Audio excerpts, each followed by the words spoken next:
Boa tarde a todos. Retornando aqui com os nossos trabalhos, teremos agora a palestra com o tema Segurado Especial, Vilão do Sistema. E a palestrante será a doutora Jane Berwanger. Nós convidamos para presidir esta mesa a doutora Helenice Pedrosa.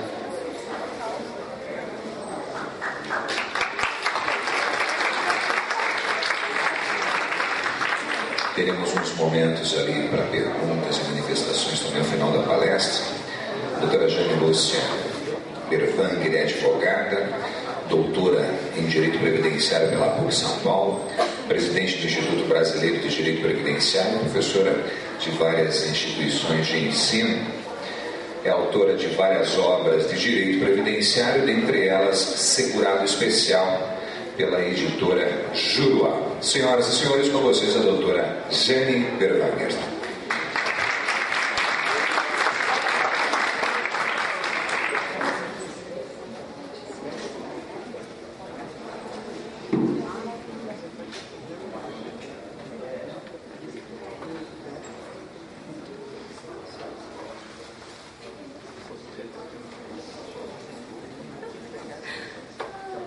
Boa tarde a todos.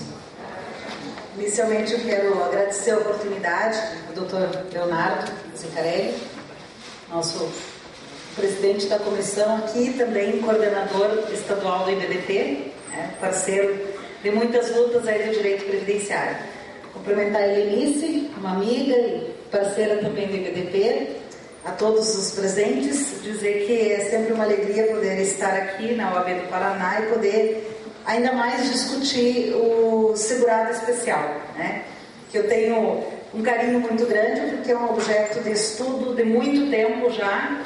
Então, é sempre, ainda mais em um momento como este, em que estamos discutindo reforma da Previdência, em que o segurado especial está no olho do furacão, né?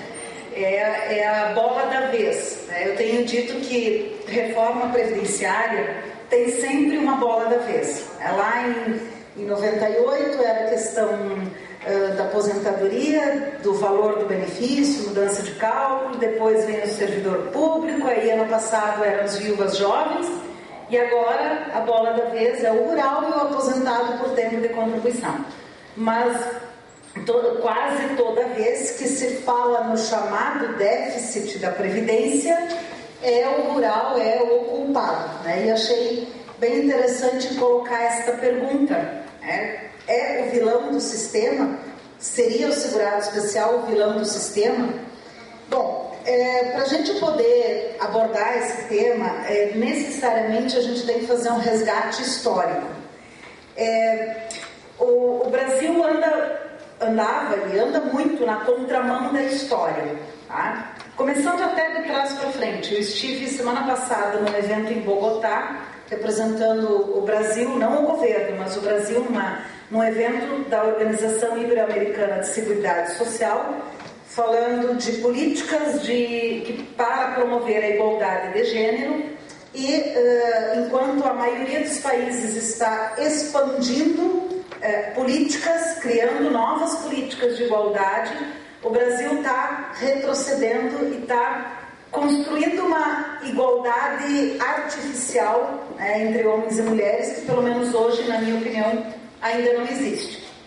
E então o Brasil está de novo na contramão, né? Ou seja, os demais estão ampliando e nós estamos reduzindo direitos. E eles ficaram, inclusive, os representantes dos demais países, muito admirados com isso, assim. Que o Brasil está fazendo esse tipo de proposta, quando eu falei de todas as questões que estão em discussão. Então, o Brasil, com relação aos trabalhadores rurais, também andou muito na contramão. Quando começou a Previdência Social, a maior parte da população estava no meio rural.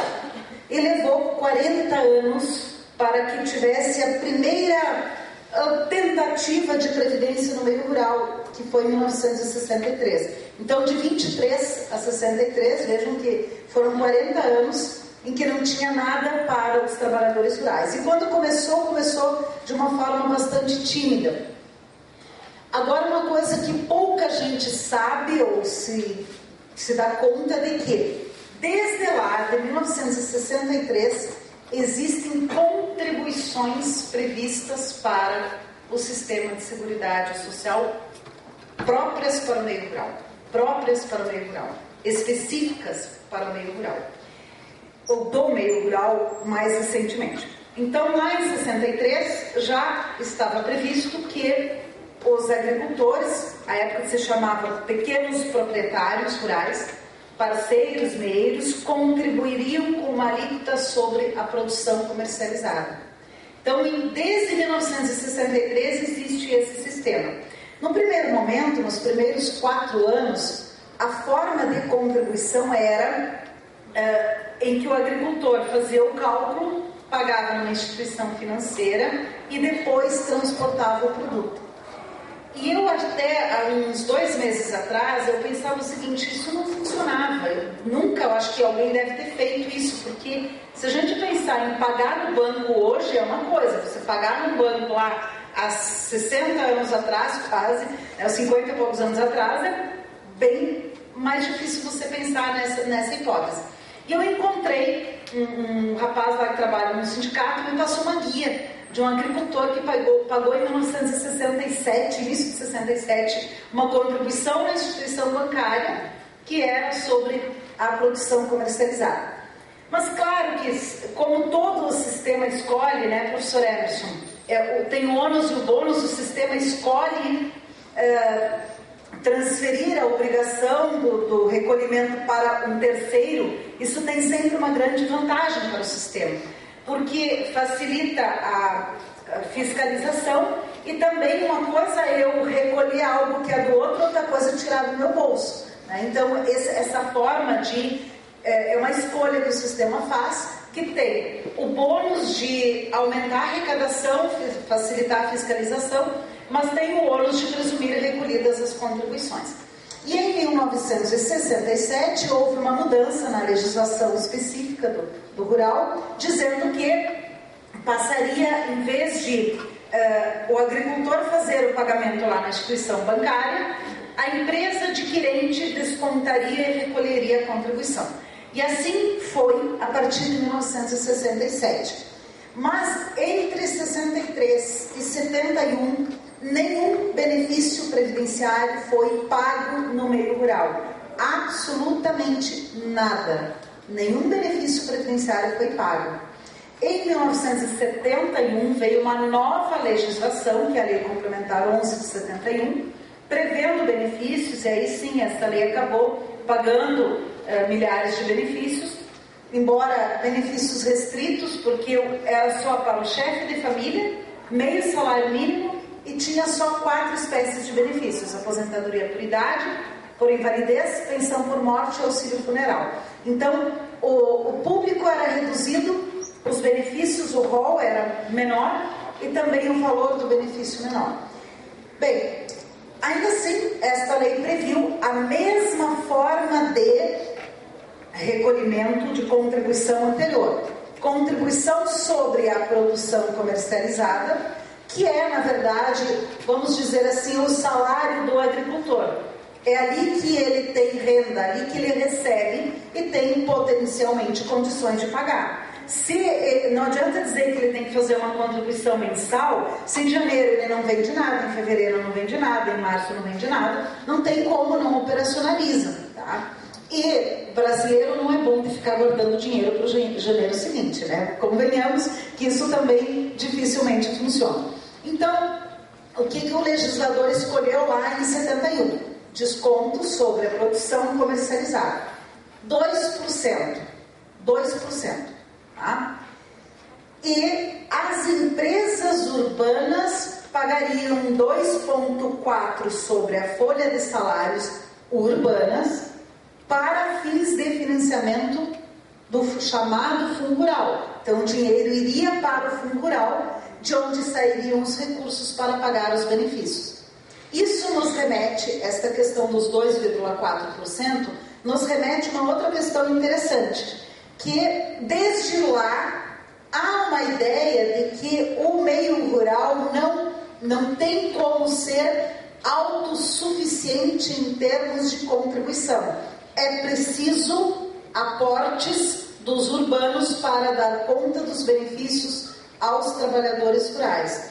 Isso é assim no Brasil e é assim em qualquer país do mundo que tenha algum tipo de previdência no meio rural. Não é só aqui. Inclusive, tanto a China, que está, de um tempo para cá, criando e falando numa previdência para o meio rural, buscou subsídios no Brasil, como a Colômbia, no acordo agora que está sendo feito, no acordo de paz com as Farc, que prevê uma proteção específica para o meio rural, também está buscando subsídios aqui para poder considerar uma situação diferenciada de como é a relação contribuição-benefício que é o urbano. Então, não há como sustentar em nenhum país do mundo uma previdência para o meio rural que não tenha subsídio. O Dr. Helmut Schwarzer fez um estudo, esse estudo está disponível na internet, vocês podem procurar no Google pelo nome dele, é um nome fácil, né? Helmut, com TH no final, Schwarzer, quase Schwarzenegger, né? Parecido. Ele era secretário de Políticas de Previdência Social do Ministério da Previdência e ele fez um estudo em inúmeros países explicando como era a Previdência, como é a Previdência no meio rural nesses países. E aí ele demonstra isso, ele demonstra que não há como sustentar ou pensar um sistema próprio para os trabalhadores rurais que não tenha subsídio e não há como transferir para eles a mesma lógica dos trabalhadores urbanos. Em todo o período de 1971 a 1991, mesmo com o público reduzido, o valor do benefício reduzido e o rol de benefícios reduzido, nós tivemos uma importante arrecadação. Se a gente comparar a época com o que era hoje, com os benefícios que tem hoje, e a arrecadação, claro, guardadas as proporções de moeda e correção, etc., mais ou menos igual. Na verdade, lá era ainda maior por conta da contribuição urbana que iria para o fundo rural.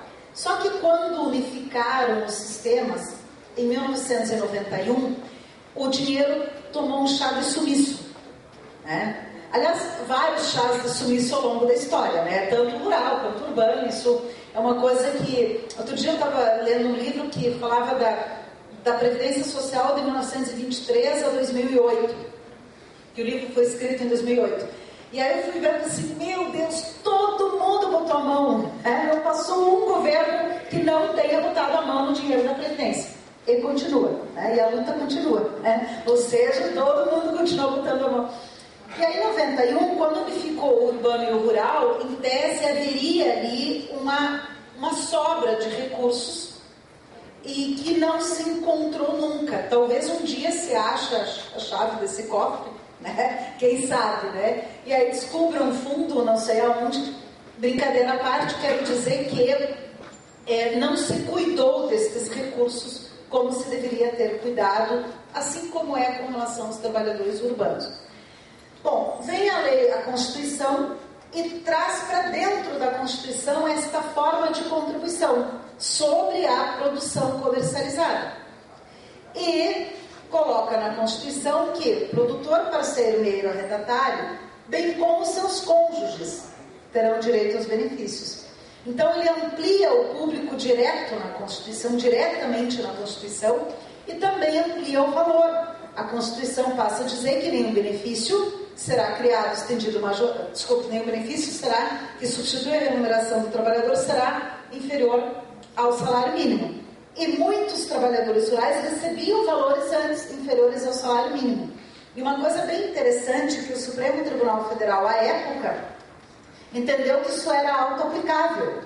Ou seja, as pessoas que já estavam recebendo meio salário passaram a receber salário integral. Isso hoje não passaria, né? Se fosse hoje o Supremo diria, não, vale a lei da época, azar, se era menos, enfim. Mas o Supremo já teve outras fases também, digamos assim, né? E então ele acabou reconhecendo esse direito e isso ampliou significativamente os recursos destinados à previdência do meio rural, embora agora já em 1991, com o regime geral da Previdência Social, trabalhadores urbanos e rurais no mesmo regime, mas ainda se mantém até os dias atuais regras diferenciadas. Assim como nós temos regras diferenciadas para domésticos, para avulsos, para, enfim, não é uma prerrogativa apenas dos rurais ter regras diferenciadas, certo? A contribuição do empregador doméstico é diferente da contribuição da empresa, é diferente da contribuição do empregador pessoa física e assim vai.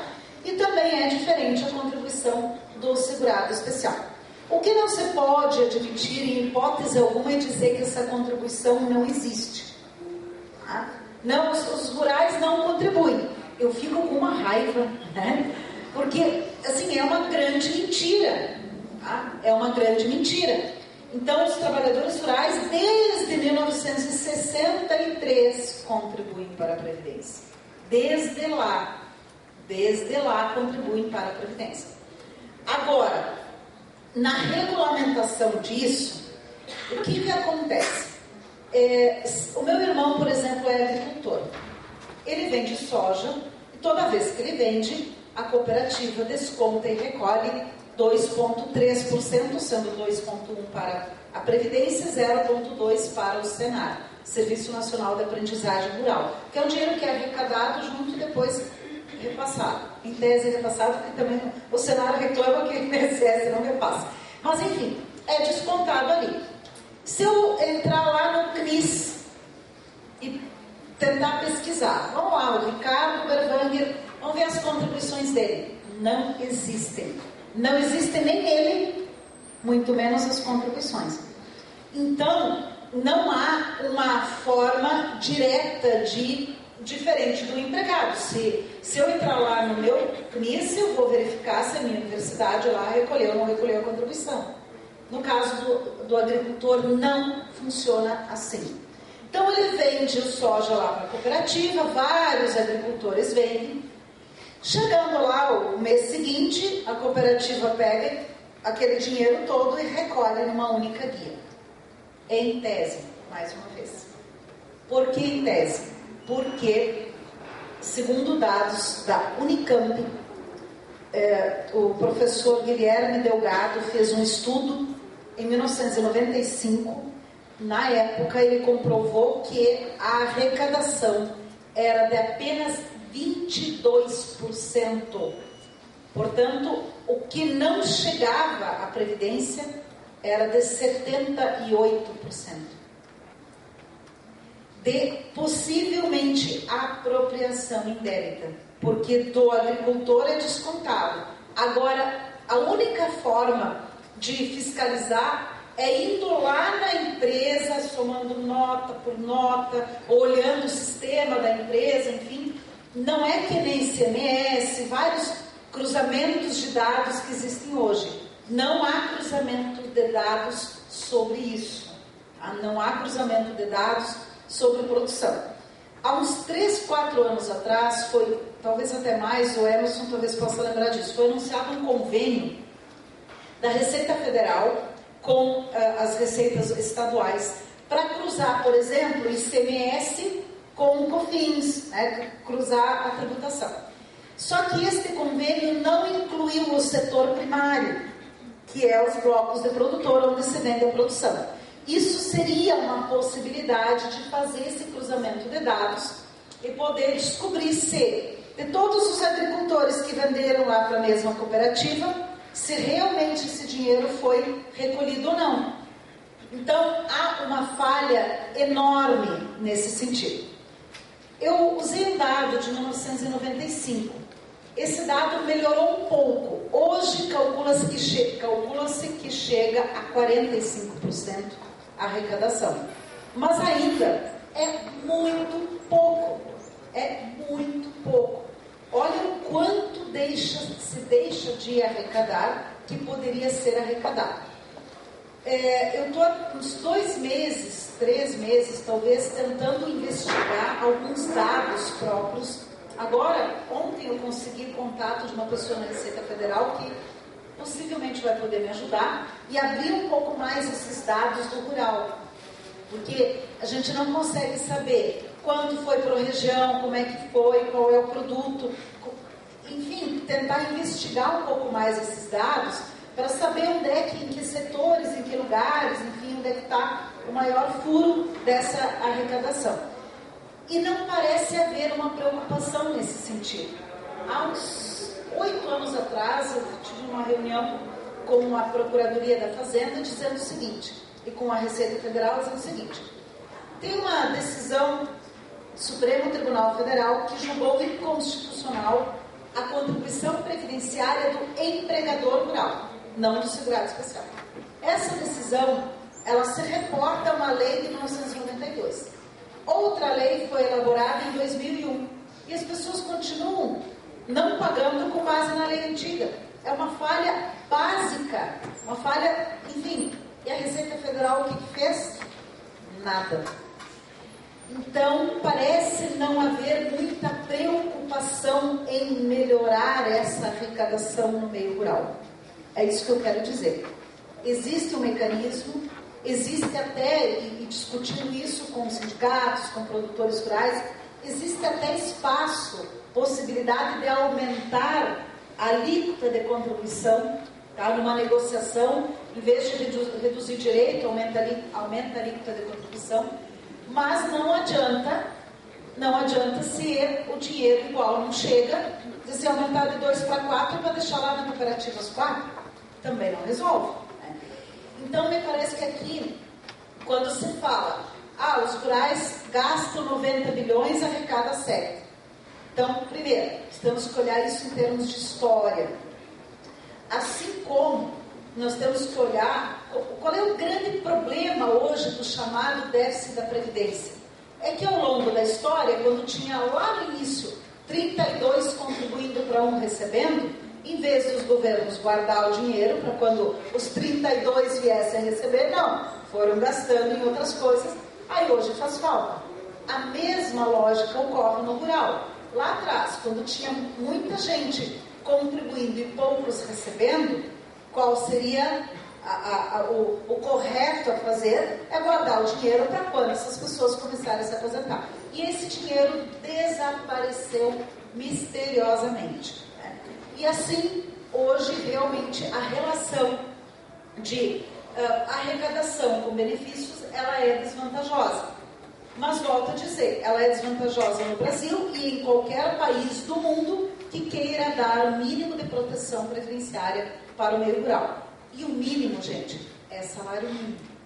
Eu e o Dr. Chico estávamos comentando antes, 2/3 dos benefícios da Previdência Social são de salário mínimo. Lá em meados da década de 90, nós ouvíamos muito dizer que o Fernando Henrique queria reformar a Previdência, porque a proteção previdenciária era para ser de até 3 salários mínimos, não sei o que, não sei o que. 2/3 ganham 1 salário mínimo. O valor médio dos benefícios é R$ 1.400. Não é um salário e meio, o valor médio. Então, na verdade, a gente já tem uma proteção muito, em termos de valor, muito baixa. É bem verdade que, em termos de quantidade de pessoas, melhoramos muito nos últimos anos. Tá? E o rural, ele realmente foi integrado à Previdência Social, como mandou a Constituição Federal, recuperando uma dívida histórica com relação a uma população de um país que tem características rurais muito fortes ainda, que tem um potencial agrícola muito forte ainda. Bom, então, essa acusação, né, que pesa sobre as costas do trabalhador rural, toda vez que se fala em reforma da Previdência, ela está colocada na pauta nesse momento. Quando nós conversamos com o governo, no início de agosto, a equipe do IBDP, nós apresentamos algumas propostas e a pergunta que o pessoal do governo fazia era o seguinte: tá, mas vocês têm alguma proposta de contribuição mensal? Qual é a ideia de vocês? Não tem proposta de contribuição mensal. Então, tipo assim, estamos certo, né? Então, na verdade, o que está em discussão agora para o meio rural? 2 principais aspectos. O primeiro aspecto é a questão da idade, que aí está pegando geral, né? Servidor público, iniciativa privada, homem, mulher, aposentado por idade, por tempo, enfim. Aí você pergunta para o governo assim: se vocês estão querendo colocar a idade mínima da aposentadoria por tempo em 65 anos, qual é a ideia de vocês com relação à aposentadoria por idade? Vai acabar? Não, essa vai ser 70. Eu digo assim, tudo ainda pode piorar, né? Tu vê assim, é melhor nem perguntar, porque aí... Então, as coisas chegam num nível que parece que você está tendo um pesadelo, uma alucinação, que aquilo não está acontecendo. De tanto que parece que a coragem de levar para um extremo, né, não está, vamos começar com a idade mínima de 50, 55, não, 65, não, vai ir para 70 ainda. Não, e a coisa mais engraçada, o Chico estava comentando isso, o governo parece que não tem, parece que ele joga como se não tivesse outro time, né? Ele é o único inscrito do campeonato. Então ele vai levar todas as taças, todos os méritos, enfim, e, sabe, uma postura muito arrogante com o Congresso Nacional e com a sociedade, né? E eu quero acreditar que depois de tudo que aconteceu a partir da República de Curitiba, né, não há mais espaço para o governo chegar e comprar 300 deputados, assim, acho que não tem espaço, não tem dinheiro, não tem coragem, enfim. E eu não vejo, assim, os deputados muito convencidos de abandonar o seu eleitorado e votar uma reforma tão drástica. E aí o governo continua falando, assim, continua... Aí, semana passada, eu disse, nossa, assim, quando tu pensa que acabou as ideias, né? Acabou o saco de maldades, está tudo ali. Aí saiu uma notícia dizendo assim, que o cálculo também seria mudado. E até então, Emerson, não tinham falado na mudança do cálculo. E o cálculo também seria mudado. Então, o cálculo agora seria o seguinte, 50% da média, mais 1% por ano de contribuição. Logo, para chegar a 100%, 50 anos de contribuição. Né? Então, assim, a gente até fica sem coragem de perguntar, porque daqui a pouco diz assim, vamos mexer no salário de maternidade? Sim, vai ser de 2 semanas. Daqui a pouco, não estou dando ideia, pelo amor de Deus, mas também não duvido, né? Também não duvido que isso vai acontecer. Então, com relação ao rural, eles estão falando em idade lá de 65, todo mundo, homens e mulheres, né? Homens e mulheres, 65 anos de idade. O Constituinte já previu uma idade reduzida para os trabalhadores rurais. Não é pelos seus belos olhos, não é porque é bonitinho, é porque todo mundo sabe que o trabalho rural é mais penoso que o trabalho urbano. Qualquer que seja o trabalho urbano, o trabalho rural é mais penoso.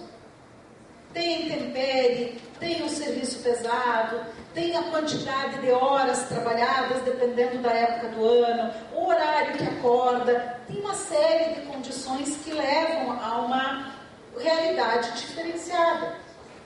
E aí, por isso, o Constituinte previu essa idade reduzida. Aí agora, de repente, tudo isso se acaba, de uma hora para outra as pessoas não têm mais penosidade da atividade rural, né? Com relação a homens e mulheres, também essa diferenciação se justifica pela capacidade laborativa. A questão não é quanto tempo as pessoas vão viver. Talvez até em algumas regiões, Chico, não é o caso, acho que da região Nordeste, Norte, mas na região Sul, talvez até no meio rural, as pessoas vivam mais tempo do que no meio urbano. No Nordeste, não. No Nordeste, os homens no meio rural vivem 1 ano e meio menos que os homens urbanos. Vivem menos, 1 ano e meio em média. Isso é muito. Isso é uma diferença muito grande. Mas é porque as mulheres também têm doenças que as impedem ou dificultam o seu trabalho mais cedo que os homens. E toda a lógica da Previdência Social, ela está relacionada ao trabalho. Não é uma esmola que o governo dá para a pessoa porque conseguiu chegar nessa idade, porque não morreu antes, né? Se esforçou para chegar aqui, então vou te dar uma esmola. Não, é retribuição, tem relação com o trabalho. E no meio rural, como é que você vai imaginar uma mulher que aos 55 ela já chega ali, com quantas pessoas se aposentam antes disso? Por invalidez, ou tem períodos de auxílio-doença, então ela chega ali já se espichando, né? Mas não, agora você vai ter que trabalhar mais 10 anos. Não tem condições. Não aguenta trabalhar mais 10 anos. Claro, tem exceções, mas não é a regra. Os homens da mesma forma. Então, essa idade, mexer tão drasticamente nessa idade, me parece uma coisa bastante cruel, que vai afetar e vai ocasionar muitos pedidos de benefício por incapacidade. Porque a pessoa vai chegar num ponto que ela não tem mais condições, e aí o sistema vai acabar pagando do mesmo jeito. A outra ideia é mudar essa sistemática, que hoje é sobre a contribuição sobre a produção comercializada, passar a contribuir mensalmente. Essa semana, a primeira vez eu ouvi algo, li algo concreto nesse sentido. Quando o governo dizia mudar, o que eles querem fazer? Então, parece que assim, esses dias eu até falei numa palestra que o governo sobre a reforma da Previdência parece um relógio cuco, né? De hora em hora ele sai, larga alguma coisa, né? Então, a cada 2, 3 dias, assim, quando o pessoal me liga da imprensa, eu digo assim, o que foi agora? Porque já leu o jornal de hoje? Não. Tá, o que foi? Bom, outra novidade. E no rural, eles estavam se ensaiando para colocar essa carta na mesa. E essa semana eles disseram, então, que a contribuição do rural seria mensal, talvez de 5% como a dona de casa, ou de 11% como o segurado de baixa renda. Bom, essa seria a proposta. Qual é o problema? O que vai acontecer aqui? Vai acontecer o mesmo que aconteceu na década de 70. O homem vai pagar e a mulher não. Pode apostar. E, desta forma, Chico, acabou a aposentadoria nas regiões norte e nordeste. É outra realidade. No sul, ainda é possível. Mas nas regiões norte e nordeste, a capacidade de contribuição não alcança isso no meio rural. Períodos longos de seca, de muita dificuldade, sem acesso a nada. Eu escrevi um artigo que vai ser publicado no livro do Congresso do IBDP, fazendo a propaganda, né? De 6 a 8 de outubro, no Recife. Estão todos convidados, a professora Denise vai estar lá com a gente, o pessoal vários, o Leonardo, o Emerson, a Lenice não. Então, nesse artigo eu fiz um estudo sobre a realidade do trabalhador rural nas 5 regiões do país. E uma coisa que me intrigava é que metade dos recursos do Programa Nacional de Fortalecimento da Agricultura Familiar do crédito rural é na região sul. Metade dos recursos utilizados é na região sul, nos 3 estados do sul.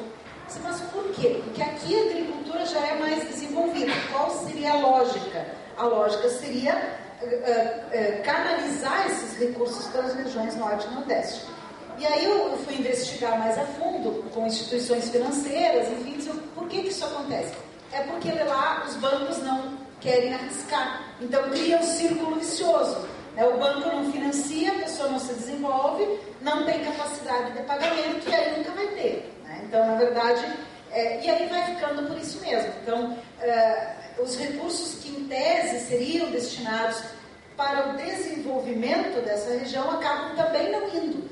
Então, de vez em quando, você vê algumas experiências, algumas coisas, mas muito pontuais. Acaba não tendo um reflexo regional, né, norte e nordeste, como poderia ter. Então, essa hipótese de mudança da contribuição, em vez de continuar sobre a produção, ser sobre um valor mensal, que seja o salário mínimo, ela vai voltar, vai fazer com que o meio rural volte a uma proteção previdenciária das décadas de 70 e 80. Tá? Qual é o reflexo imediato disso? Imediato, o governo não vai arrecadar mais, tá? Provavelmente vai ficar lá se ficar naqueles 7 bilhões por ano, se a quantidade de contribuintes alcançar isso, então não vai aumentar a arrecadação, tá? Vai desestimular a permanência dos agricultores no campo, porque a previdência no meio rural é um atrativo de permanência do agricultor no campo. Isso é muito forte, tem várias pesquisas já nesse sentido. e vai jogar estas pessoas, a maioria delas, para um eventual benefício assistencial, tá? Que também o governo pretende jogar para 70 anos de idade e, pasma, diminuir para meio salário mínimo. Viu? Quando eu digo que o saco de maldades é bem fundo, dizer, quando tu acha que, nossa, assim, quando tu está surpreso, tu pode ficar mais surpreso ainda porque tem, né?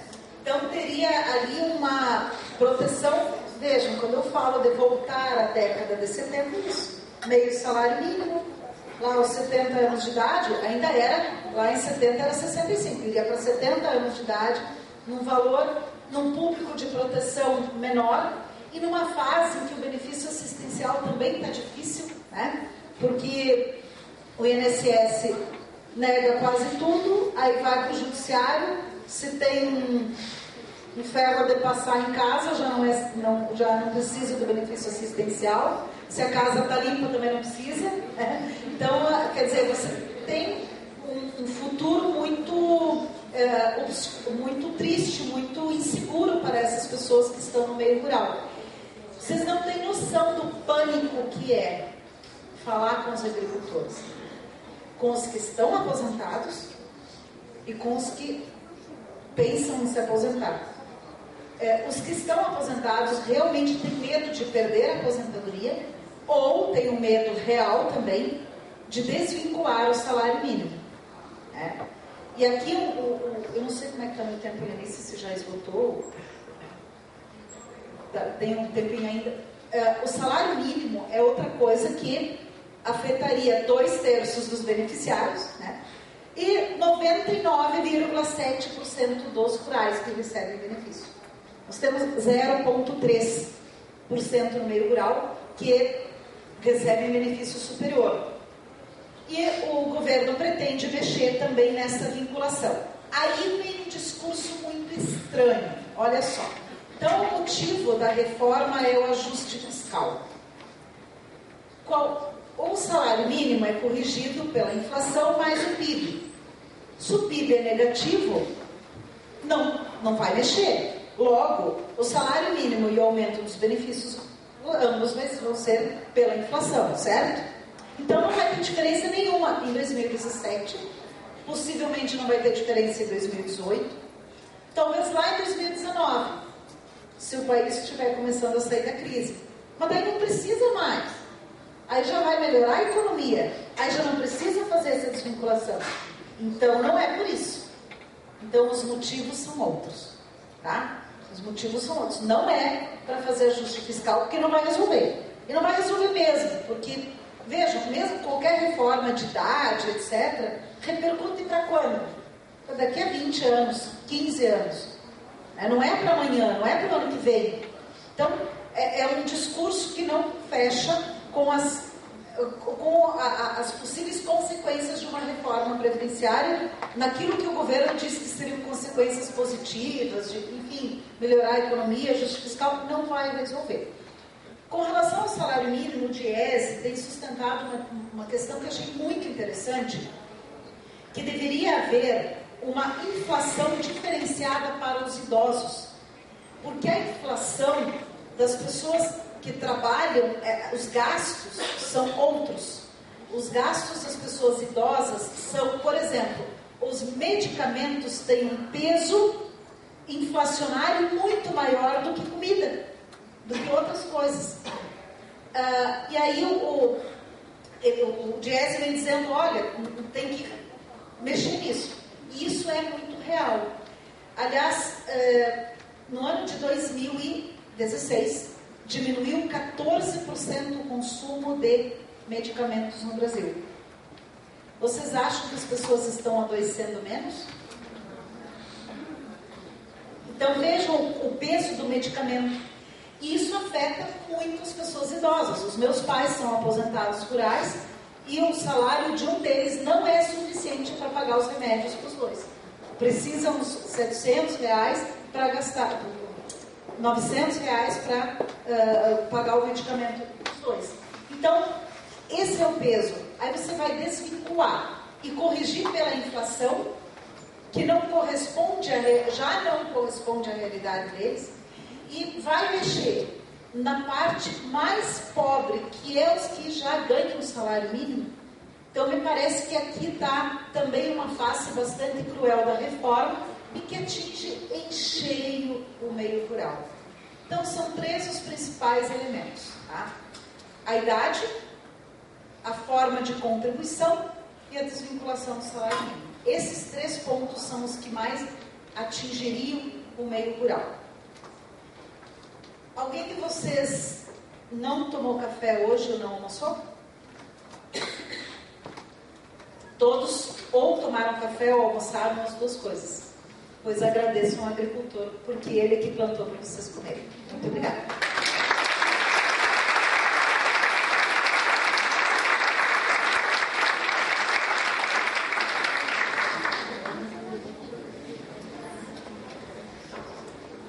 Nós abriremos agora para perguntas, manifestações. Se alguém tiver alguma pergunta, levante a mão, a gente vai com o microfone para o seu lugar.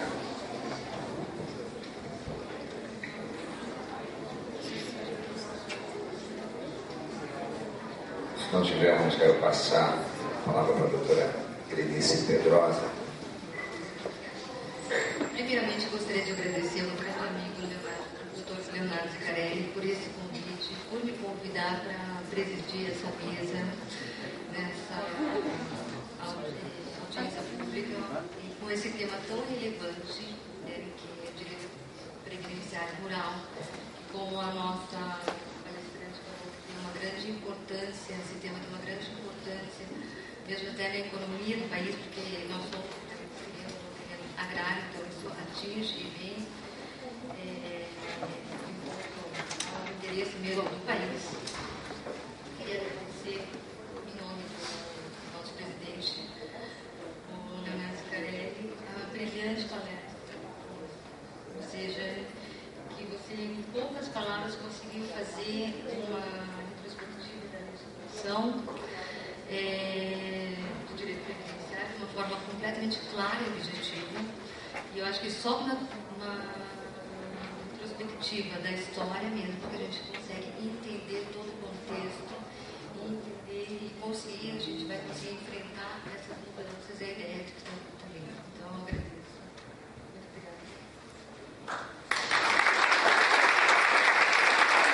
Muito obrigado, agora para entregar um certificado de contribuição à doutora Jane Berwanger. Nós vamos fazer uma foto com vocês duas aqui em cima, antes de esquecerem.